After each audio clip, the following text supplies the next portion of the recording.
নমস্কার বন্ধুরা, মৌবনী ব্লগসে আমার একটা নতুন ভিডিও নিয়ে চলে এলাম। সকাল সকাল এখানে অনেক রকমের সবজিপাতি কেটে নিয়েছি। আমরা আজ করবো চিড়ার পোলাও।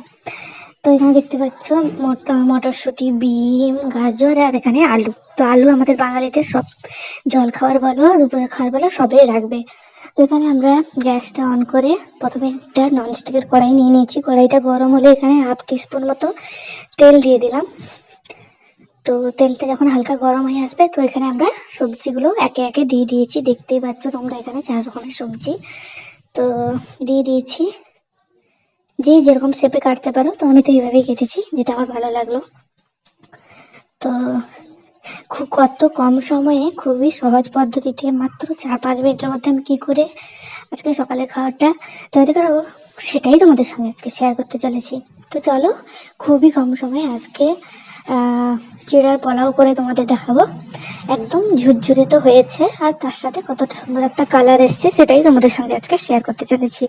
তো চলো বন্ধুরা, তোমরা দেখতে সঙ্গে থাকো। তো এখানে আমি হালকা লবণ দিয়ে সমস্ত কিছু হালকা ভাজা ভাজা করে নিয়েছিলাম। তারপরে এবার আমরা দিয়ে দিয়েছি হলুদ।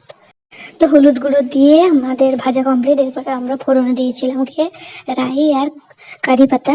তো এবারে আমরা ভিজে রাখা চিড়াগুলো দিয়ে দিয়েছিলাম তার উপরে এপাশ ওপাশ করে চিড়েটা। তারপরে আমরা দিয়ে দিলাম ভাজা সবজিগুলো, যে 4 রকমের সবজি আমরা ভেজে রেখেছিলাম।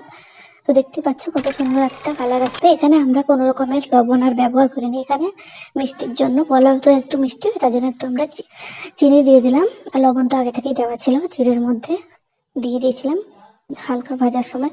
এই যে পরে আমরা কিন্তু কোনো রকমের হলুদ ব্যবহার করিনি। ওই যে ভাজার যে হলুদ ছিল, ওটাই চিড়ের গায়ে লেগে কিন্তু সুন্দর একটা হলুদ কালার এসছে।